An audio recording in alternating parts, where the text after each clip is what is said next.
Well, as we told you last night, former Lincoln Patriot Logan Landon was drafted in the 10th round by the Dodgers yesterday.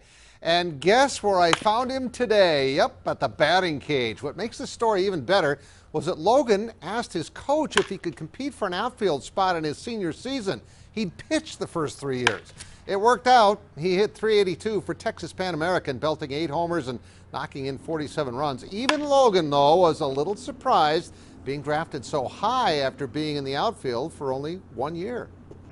Yeah, it's a pretty crazy thing that happened. Me and my dad growing up, I always wanted to play outfield, and that was always my first love, was playing outfield. And when I got switched to a pitcher, that was just something I wanted to do to keep playing baseball. But it's pretty crazy that after taking 3 years off to be able to do what I did this year and get drafted in the 10th round, that does kind of blow my mind a little bit. I wasn't expecting to get drafted that highly. I mean, I'm grateful and I'm blessed that I was able to, but I was more expecting kind of somewhere in the middle rounds, but not really complaining on that end. So not at all. Landon's going to fly out to sign his contract, then he thinks he'll eventually end up in Ogden, Utah. By the way, his brother Ethan is also a pitching prospect. He started his college career at Kansas State and has transferred to Michigan State. The draft resumed with a round 11 and all the way through today as SDSU's Zach Capola was taken in the 13th round by the Phillies. He made one of the catches of the year for the Jacks. His teammate Adam Bray joins Logan Landon in the Dodgers organization. He was taken in the 33rd round, and Augustana slugger Jack Doyle, he went in the 28th round. Look at the celebration on the home run.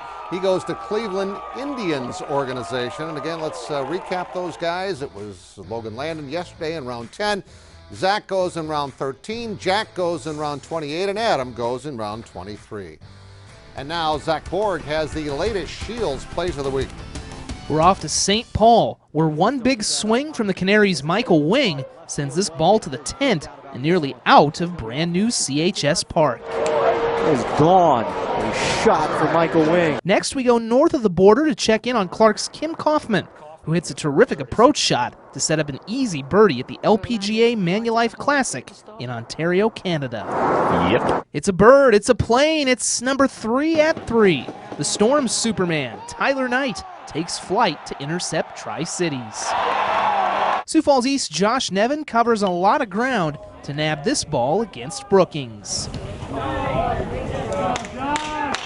But Cook Montrose, Canastota Howard is a big co-op, and Jordan Shire makes an even bigger catch at the state tournament. And those are your Shields plays of the week. The Canaries and Airhogs play the rubber game of their series at noon today at the Birdcage. Canaries break the game wide open in the 7th inning.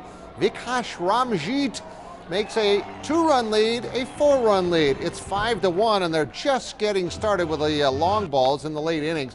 Joe Bircher, by the way, pitched extremely well for the Birds and got plenty of support, especially late, from his offense. 8th inning now, and it's Richard Stock. I mentioned him last night. His stock is rising. He's been the best hitter on this team throughout the year. He homers. That makes it 6-1, and after a pitching change, which really did no good, Edwin Gomez comes in, and he cranks one out with 2 more runners on base. That's a 3-run dinger. Birds win it. 9-1 was your final. They improved to 10-10. They host the red-hot Saints of St. Paul for 4 games starting tomorrow night. We'll be right back.